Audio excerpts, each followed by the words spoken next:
ഉഹദിന്റെ പോർക്കളത്തിലേക്ക് ശുഹദാക്കളതാ ഷഹീദായി കിടക്കുന്ന നിണമണിഞ്ഞ മണൽപ്പരപ്പിലോട് ഓടി വരികയാണ് കബീഷ ബിൻത് റബീഅ. ഓടി വരുന്ന കബീഷ ബിൻത് റബീഅയോട് ഒരു സഹാബി ചോദിക്കുകയാണ്, പൊന്നുമോളെ നീ എങ്ങോട്ടാ പോണത്?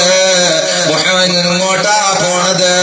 ഈ യുദ്ധത്തിൽ നിന്റെ പിതാവ് മരണപ്പെട്ടു പോയ ഷഹീദായി പോയ വിഷയം നീ അറിയുമോ? നിന്റെ പ്രിയപ്പെട്ട വാപ്പ ഉഹദിന്റെ രണാങ്കളത്തിൽ ധീര രക്തസാക്ഷിത്വം വരിച്ച രംഗം നീ അറിയുമോ മോളെ?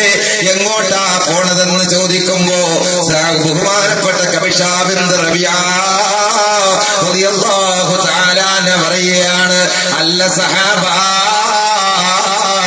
എന്റെ വാപ്പാന്റെ കാര്യം അറിയാനല്ല ഞാൻ പോണത്. ഞാൻ പോകുന്നത് ഹബീബ് മുഹമ്മദ് ഹബീബ് സല്ലല്ലാഹു അലൈഹി വസല്ലമ തങ്ങള് ഇന്നിന്റെ ഈ പോർക്കളത്തിൽ വെച്ച് വധിക്കപ്പെട്ടു എന്ന് ഞാൻ കേട്ട വാർത്ത കേട്ടിട്ട് ഞെട്ടിത്തരിച്ചുകൊണ്ട് ഞാൻ എന്റെ ജീവിതം പോലും പരിഗണിപ്പിച്ചുകൊണ്ട് പൊട്ടിത്തെറിച്ച് എന്റെ ഹൈമയിൽ നിന്ന് ഞാൻ ഇറങ്ങി ഓടിയതാ. എന്റെ മനസ്സ് വല്ലാതെ വേദനിക്കുകയാണ്, എന്റെ മനസ്സ് വല്ലാതെ നൊമ്പരപ്പെടുകയാണ്. ഹബീബോ ഫാത്തായോ അതെനിക്ക് കേൾക്കാൻ കഴിയുന്നില്ല. ഞാൻ കേട്ട വാർത്ത ശരിയാകാതിരിക്കട്ടെ എന്നാ ഞാൻ ആഗ്രഹിക്കുന്നത്. അതുകൊണ്ട് മുഹമ്മദ് റസൂലുള്ളാഹിനെ കുറിച്ച് വല്ലതും പറയാനുണ്ടോ? ഹബീബ് ജീവനോടെ ഇരിപ്പുണ്ടോ? കബീഷ ബിൻത് റബീഅ വീണ്ടും മുന്നോട്ട് ഓടുമ്പോ ഒരു സഹാബി ചോദിക്കുകയാണ്, അല്ല കബീഷ, പോകുന്നത് എങ്ങോട്ടാ? ഉഹദിന്റെ രണാങ്കണത്തിലേക്കാ പോകുന്നതെങ്കിൽ നിങ്ങളുടെ പ്രിയപ്പെട്ട സഹോദരൻ അതേ ഷഹീദായിരിക്കുന്നു. ആ സഹോദരനെ അന്വേഷിച്ചുകൊണ്ടാണോ നിങ്ങളുടെ മുന്നോട്ടുള്ള പ്രയാണമെന്ന് മഹദിയായ കബീഷ ബിൻത് റബീഅയോട് ചോദിക്കുമ്പോ ആ സമയത്ത് കബീഷ ബിൻത് റബീഅ പറയുകയാണ്, എന്റെ സഹോദരനെ കുറിച്ച് അറിയാനല്ല ഞാൻ പോണത്, ഞാൻ പോകുന്നത് മുഹമ്മദ് റസൂലുള്ളാഹിനെ കുറിച്ച് അറിയാനാ. ഹബീബ് എവിടെയാണുള്ളത്? ഹബീബിന് വല്ലതും സംഭവിച്ചിട്ടുണ്ടോ? അതെനിക്ക് പറഞ്ഞു തരൂ. വാപ്പ നഷ്ടപ്പെട്ടു പോയ കബീഷ, സഹോദരൻ നഷ്ടപ്പെട്ടു പോയ കബീഷ അവസാനം മുന്നോട്ട് പോവുകയാണ്. മനസ്സ് വല്ലാതെ പകയ്ക്കുകയാണ്, മനസ്സ് വല്ലാതെ വേദനിക്കുകയാണ്. വിങ്ങിപ്പൊട്ടുന്ന മനസ്സോടെ കണ്ണിൽ നിന്ന് കണ്ണുനീർ കണങ്ങളതേ സജലമാവുകയാണ്. നിണമണഞ്ഞ കണ്ണീർ കണങ്ങളാൽ എവിടമായ മനസ്സകങ്ങളെ വല്ലാതെ വിഷമിപ്പിച്ചുകൊണ്ട് പോകുന്ന പോക്ക് സ്വന്തം പ്രിയപ്പെട്ട പിതാവിനെ കുറിച്ചല്ല, സഹോദരനെ കുറിച്ചല്ല. ഒന്നാമതായി സഹാബി ചോദിക്കുകയാണ്, പോണത് ഉഹദിന്റെ രണാങ്കണത്തിലേക്കാണോ? 19 വയസ്സുകാരനായ നിങ്ങളുടെ പ്രിയപ്പെട്ട മകന്റെ ഷഹാദത്ത് നടന്നിരിക്കുകയാണ്. മകൻ ഷഹീദായിരിക്കുകയാ. മകനതേ ഷഹീദായി, വാപ്പ ഷഹീദായി, സഹോദരൻ ഷഹീദായി. കബീഷ ബിൻത് റബീഅയ്ക്ക് യാതൊരു ഭാഗവ്യത്യാസവുമില്ല. കബീഷ പോലും ചോദിക്കുകയാണ്, മുഹമ്മദുർ റസൂലുള്ളാഹ് തങ്ങളെ കുറിച്ചറിയാനാ ഞാൻ പോണതെന്ന്. അവസാനം വീണ്ടും ഉമ്മമാരെ, എന്റെ പ്രിയപ്പെട്ട സഹോദരിമാരെ, ആലോചിക്കണേ. നിങ്ങളെപ്പോലുള്ള ഒരു മരിയ, നിങ്ങളെപ്പോലൊരു പെണ്ണ, നിങ്ങളെപ്പോലെ രക്തം സിരകളിലൂടെ ഒഴുകുന്ന പെണ്ണ, 6 7 ലിറ്റർ ഒരു മനുഷ്യന്റെ ശരീരത്തിലൂടെ ഒഴുകുന്ന ഒരു ശരീരമാ.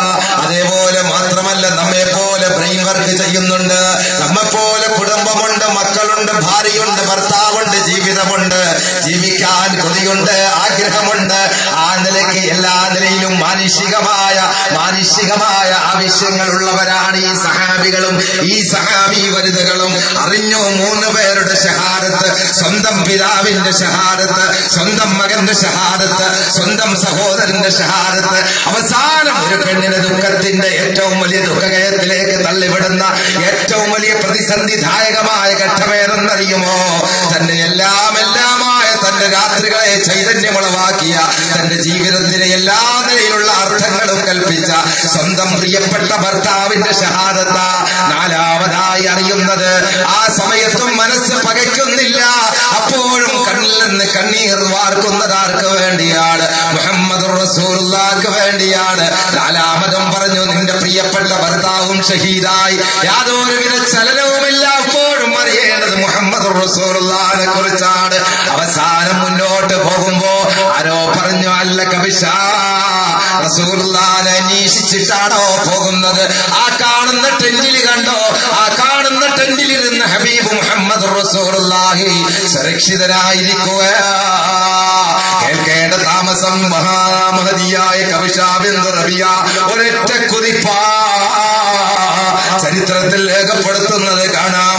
ഒരൊറ്റ കുതിപ്പാ നേരെ ചെല്ലുകയാണ്. റസൂലുള്ളാഹിന്റെ മുമ്പാകെ ചെന്നിട്ട് അവിടുത്തെ ഷാളെടുത്ത് മുഖം മറച്ചുകൊണ്ട് ചുംബനം ആ ഷാള് കൊണ്ട് അവിടുത്തെ മുഖത്തേക്ക് ചേർത്ത് ചുംബിച്ചിട്ട് പറയാണ്, യാ റസൂലല്ലാഹ്, ഞാൻ ഷഹീദിന്റെ പ്രിയപ്പെട്ട മകളാ, ഞാൻ ഷഹീദിന്റെ സഹോദരിയാ, ഞാൻ ഷഹീദിന്റെ ഉമ്മയാ, ഞാൻ ഷഹീദിന്റെ വിധവയായ ഭാര്യയാ. കുല്ലു മുസീബത്തിൻ ബഅദക ജലലു യാ റസൂലല്ലാഹ്, എല്ലാ മുസീബത്തും യാ റസൂലല്ലാഹ്. ഭർത്താവ് മരിച്ചു എന്ന ഏറ്റവും വലിയ അത്യാപത്ത്, പിതാവ് നഷ്ടപ്പെട്ടു എന്ന ഏറ്റവും വലിയ ദുഃഖകയത്തിലേക്ക് എന്നെ തള്ളിമാറ്റിയ രംഗം, സ്വന്തം മകനിൽ നിന്ന് വേർപെട്ടു പോയി എന്ന എന്റെ ഏറ്റവും വലിയ വേദന, എന്റെ സഹോദരൻ നഷ്ടപ്പെട്ടു എന്ന എന്റെ വിഷമം എല്ലാം ഞാൻ മറക്കുന്നു യാ റസൂലല്ലാഹ്. ഉമ്മമാരെ ആലോചിക്കണം, നാം ആരെയാ പ്രേമിക്കുന്നതെന്ന്, നാം ആരെയാ പ്രണയിക്കുന്നതെന്ന്.